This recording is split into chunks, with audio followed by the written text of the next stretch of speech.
Bonjour à tous, c'est Marilyn Merel, praticienne en libération des mémoires. Et par cette belle journée d'octobre, digne d'une journée de mois d'août, dans la baie du Mont-Saint-Michel, où il y a actuellement absolument personne, et quasiment aucun bruit, à part peut-être un avion qui se promène par là-bas. Voilà, c'est le désert total, comme vous pouvez voir derrière moi. Je vais essayer de lever ça. Hop, hop, hop, hop.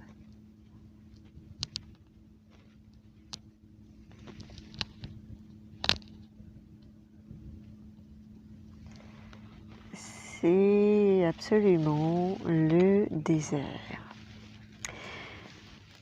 Alors voilà, je profite moi de ce beau temps pour m'aérer et venir vous retrouver. Donc j'espère que vous allez bien. J'espère que la rentrée s'est bien passée pour tout le monde et que, comme moi, vous profitez encore de cette arrière-saison magnifique pour faire le plein d'énergie, pour aller vous ressourcer et faire vraiment le stock pour cet hiver. Je viens vous parler aujourd'hui du féminin, plus particulièrement de la relation à la mère. Alors pourquoi ce thème ? Eh bien, tout simplement parce que l'un de mes proches, qui est énergéticien et qui accompagne aussi à travers les soins énergétiques, m'a fait la remarque il y a quelques jours que, en ce moment, le sujet clé pour lui depuis plusieurs mois, depuis à peu près cet été, eh bien, c'était la guérison de la relation à la mère. Et donc j'y réfléchis et effectivement, moi aussi, je m'étais fait la remarque que cette année particulièrement, on était sur ce sujet. Et pas que celui-ci. On est aussi sur la libération des intrications avec la grand-mère. Alors je me suis posé la question s'il y avait un lien avec l'énergie de cette année, et bien évidemment que j'ai dû vous en parler certainement dans la vidéo que j'ai faite concernant les énergies de 2023, parce que effectivement le 2 et le 3 sont reliés à des archétypes féminins dans le tarot. Le 2 c'est la papesse, le 3 c'est l'impératrice. Le 0 vient renforcer ces énergies-là. Donc on travaille vraiment sur l'archétype de la femme et sur l'équilibre justement de ces deux polarités, masculine et féminine. La papesse, on va être plus sur la polarité féminine. L'impératrice, on est plus sur la polarité masculine. Alors, dans les séances de libération, notamment sur la libération transgénérationnelle, nous travaillons effectivement beaucoup en ce moment sur le lien à la mère, la relation à la mère, notamment pour les femmes, mais pas que. Et on est en train de se reconnecter à l'enfant intérieur pour voir un petit peu qu'est-ce que cet enfant a intégré comme schéma par rapport à sa mère, quelle représentation il avait de sa mère, quelle expérience il a vécue avec sa mère, quel modèle parental aussi il a reçu par rapport au couple parental, et notamment le positionnement de la mère par rapport à son mari. Et nous travaillons aussi énormément sur toutes les mémoires et les blessures forcément liées au féminin. Donc on va avoir tout ce qui concerne le couple bien sûr, mais aussi tout ce qui va concerner la fertilité. Je pense que cette année, ce sujet passe encore un peu beaucoup pour moi, selon mon opinion, sous silence, mais je pense qu'il y a des gros soucis de fertilité.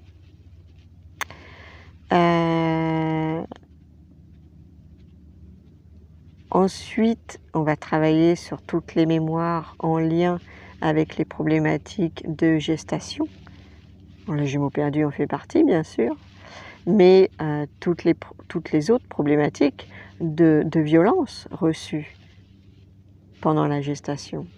Quand la mère était avec un mari violent, l'enfant, le fœtus, a intégré en lui cette violence.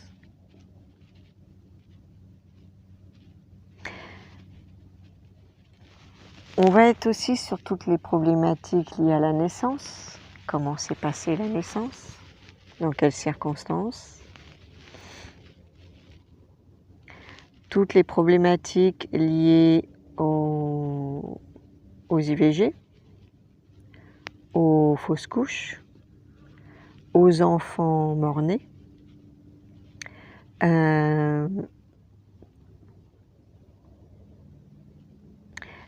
Et donc du coup, on travaille effectivement sur toutes ces mémoires-là au niveau transgénérationnel. Mais quand on travaille sur soi, et qu'effectivement les énergies nous orientent dans cette direction pour aller guérir la relation à la mère, effectivement, parce qu'il y a toujours quelque chose qui n'a pas été bien intégré dans l'expérience, dans le développement de l'enfant, et aussi jusqu'à l'adolescence. Quelle relation aviez-vous avec votre mère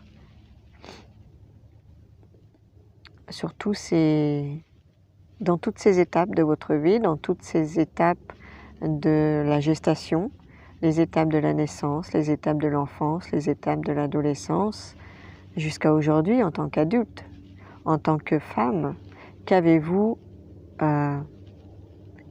repris à votre compte qui appartenait à votre mère et qui ne vous correspond pas du tout? À quoi vous êtes-vous identifié? Êtes-vous toujours identifié à votre mère? Comment vous comportez-vous en tant que femme, en tant qu'épouse et en tant que maman vis-à-vis de vos propres enfants? Est-ce qu'il y a des schémas que vous répétez?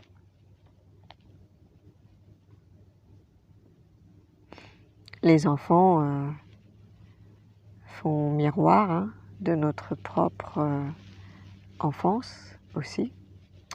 Ils font miroir de notre propre relation à notre mère. Avez-vous conscience de ce que vous avez récupéré dans vos programmes et qui ne vous correspond pas du tout, qui ne vous appartient pas du tout?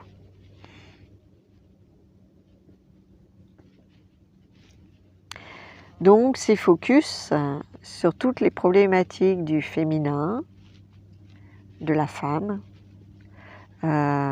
toutes les problématiques, on va retrouver des problématiques de jalousie, parce que la femme, c'est aussi comment vous êtes-vous positionné par rapport à votre fratrie. Est-ce que vous aviez des sœurs avec lesquelles votre mère vous mettait en compétition, avec lesquelles votre mère vous comparait? C'est aussi comment je me positionne avec mes amis, notamment IES. Est-ce que d'ailleurs vous avez beaucoup d'amis féminines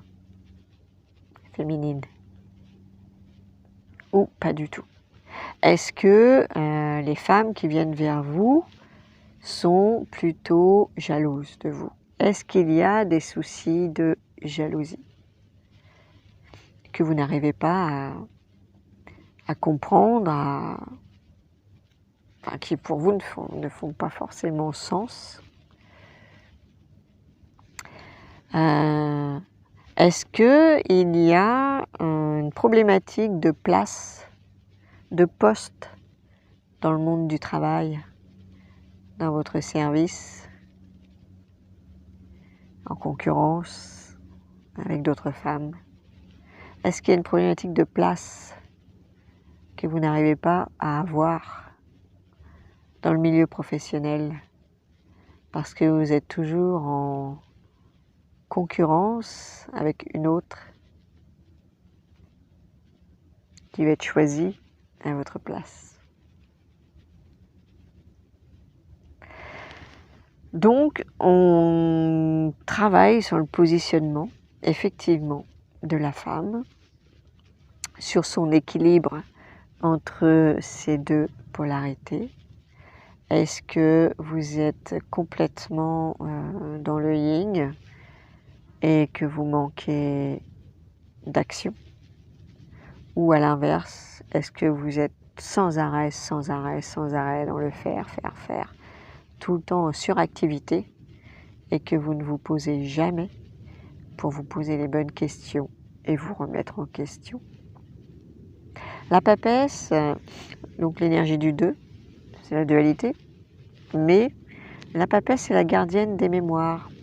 Donc elle nous invite effectivement à faire tout un travail d'introspection, elle nous invite au travail sur soi, elle nous invite effectivement à faire ce travail de libération de tous ces schémas, de toutes ces mémoires et ces problématiques qui ont été engrammées depuis des générations. La papesse, c'est la gardienne des secrets. Donc effectivement, on peut aussi avoir à faire face à des secrets de famille. Mais c'est aussi la gardienne du silence. Donc il peut y avoir aussi beaucoup de non-dits impactants. La papesse, c'est aussi la gardienne du temple. Le temple, c'est votre corps. La papesse nous ramène à notre corporalité et comment on traite notre corps. C'est le temple de notre âme, de notre esprit. Comment traitons-nous notre corps? Est-ce qu'on en prend soin? Est-ce qu'on le nourrit correctement avec des produits sains? Est-ce qu'on le met suffisamment en mouvement pour faire circuler les énergies et évacuer les toxines? Comment prenez-vous soin de votre corps? L'impératrice, elle va nous relier à la pensée qui est créatrice. Elle va nous relier au verbe qui est créateur. Et dans la mesure du possible, elle va exprimer ses pensées. Par le pouvoir du verbe, elle va découvrir qu'elle a une puissance phénoménale juste dans le fait de s'exprimer. On peut se positionner juste avec les mots. Il suffit de savoir dire non quand c'est nécessaire. Il suffit de savoir exprimer où sont nos limites quand c'est nécessaire. Il suffit tout simplement de verbaliser les choses, verbaliser les émotions, verbaliser les besoins. Il faut savoir que l'autre n'est pas dans notre tête et qu'il a beau nous connaître depuis 50 ans, il n'a jamais été dans notre tête ni dans notre corps. Donc l'autre ne peut pas deviner quels sont vos besoins. Il ne peut pas deviner que, je ne sais pas moi, tel jour vous avez envie d'aller au cinéma. Si vous n'exprimez pas vos envies, vos désirs, vos besoins, l'autre ne va pas le faire à votre place. Parce qu'il ne sait pas ce qui se passe dans votre tête, dans votre corps. Si vous n'exprimez pas, l'autre ne peut pas savoir. Il n'est pas devin. Donc le fait d'exprimer les choses, même si ça vous paraît bête, parce que l'autre devrait deviner, eh bien non, l'autre n'est pas là pour deviner, il n'a certainement pas le don de télépathie, et dans tous les cas, ce n'est pas à l'autre de deviner ce que vous avez envie de faire, ce que vous avez besoin, pour être bien.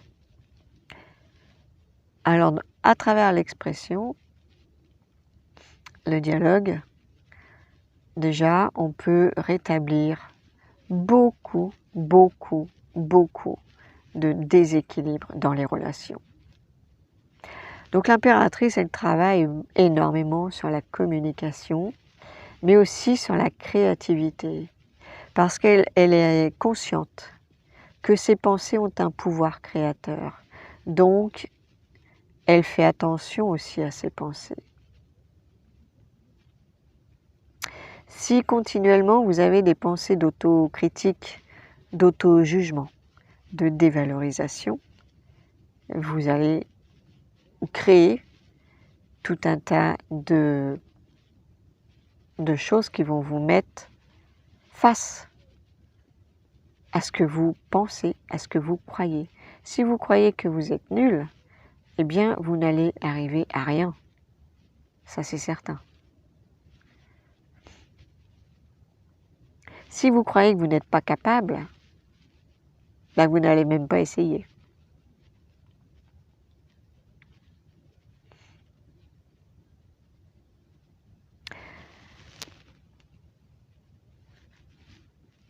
Alors, le féminin n'est pas réservé aux femmes.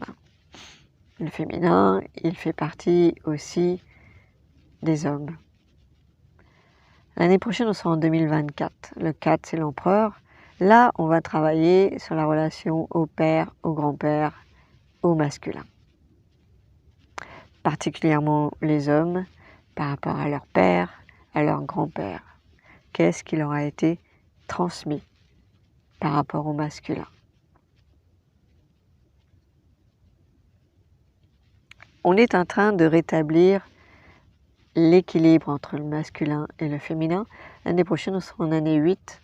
Donc, c'est vraiment une année d'ajustement, de rééquilibrage, de justesse, de sortie de dualité, justement pour ne plus être dans des contradictions intérieures, dans des oppositions intérieures, et être en phase, en fait, avec ce qu'on pense, ce qu'on dit et ce qu'on fait. Être en phase surtout avec notre cœur. Alors effectivement, dans les accompagnements, les nettoyages, les libérations, la maman est actuellement très présente, mais la grand-mère aussi. La grand-mère, il y a un lien avec les petits-enfants, hein. Entre la grand-mère et les petits-enfants, il y a un lien spirituel, il y a un lien de transmission, entre guillemets, de don. Donc il y a un fort lien avec les petits-enfants. Et là aussi, il y a des libérations à faire. Parce que quand la grand-mère n'a pas assumé justement ses dons, eh bien, ses dons, ses capacités, hein, ses potentiels, eh bien, cela crée aussi un frein pour les petits. Donc, le focus, c'est de remettre le féminin à sa place. Et quand en fait on travaille sur le féminin, eh bien, de manière conséquente, le masculin se réajuste aussi à l'intérieur de nous. Parce que si on est trop justement dans le féminin et qu'on n'est pas assez dans l'affirmation, dans l'action, le mouvement, le respect de soi, la protection, etc., eh bien, en changeant les choses à ce niveau-là, vous allez activer le masculin qui, lui, est un peu trop silencieux, qui n'arrive pas à prendre sa place. Tout est une question d'équilibre et cet équilibre-là, à l'intérieur de nous, il ne peut se faire qu'avec la conscience. Vous êtes les médiatrices et les médiateurs entre votre corps, votre âme, votre esprit. C'est vous. C'est vous, avec votre conscience, qui pouvez changer les choses. Quotidiennement, être en présence à soi, en présence à ce qu'on pense, à ce qu'on fait, à ce qu'on dit. Être ancré. Donc, voilà, c'était un petit sujet sur la guérison du féminin, du rôle des femmes dont on entend de plus en plus parler. Alors, j'ai pas parlé toutes des problématiques aussi liées au viol, à l'inceste, etc. Tout ça, ça en fait partie. Voilà, toutes les problématiques qui sont liées à la femme, à sa place dans la société, à sa place dans le couple, à sa place en tant que mère.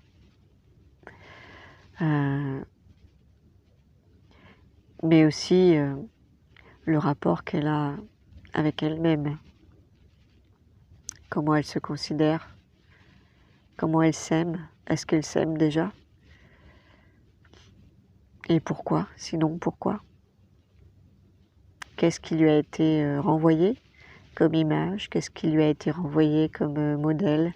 Ou qu'est-ce qu'elle a interprété dans ce qu'elle a reçu? Comment elle a interprété ce qu'elle a reçu? Comment elle a intégré son éducation? Qu'est-ce qu'elle en a compris? Qu'est-ce qu'elle en a rejeté aussi?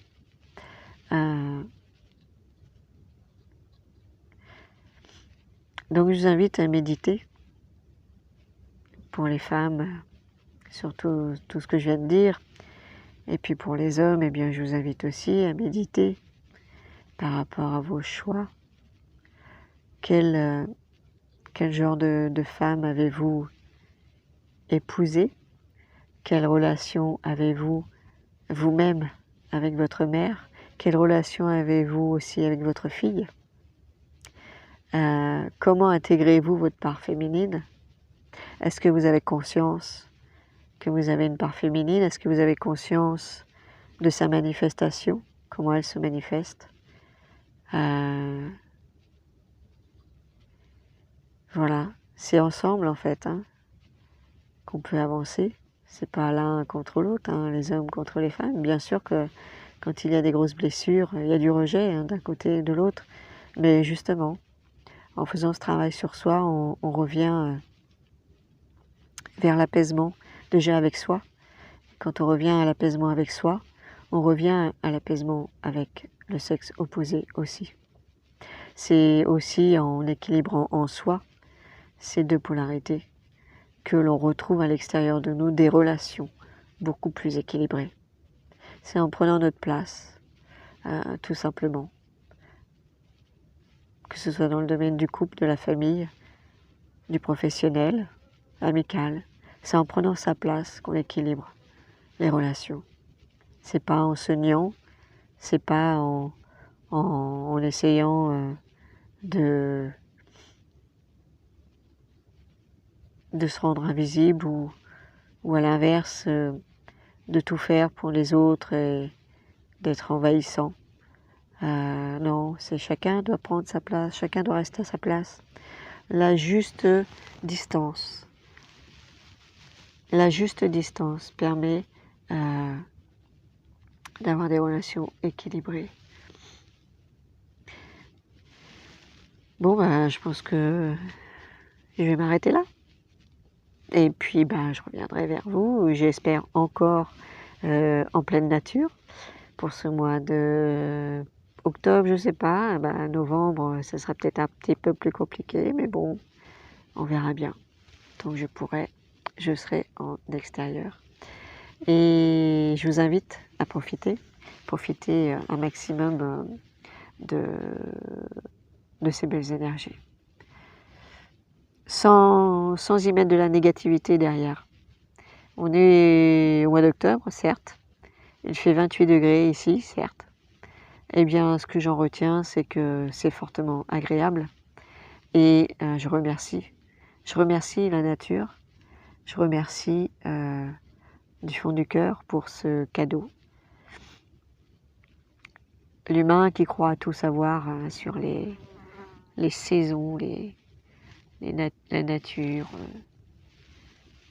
L'humain croit savoir, en fait, il ne sait rien du tout. Et je fais confiance, moi, à la nature. L'humain, il va dire, oui, bah oui, il fait 28 degrés, mais ce n'est pas normal. Est-ce qu'on est obligé de rajouter cette deuxième partie? Ce n'est pas normal. Non, on n'est pas obligé. On peut juste aussi accueillir ce que la nature nous offre.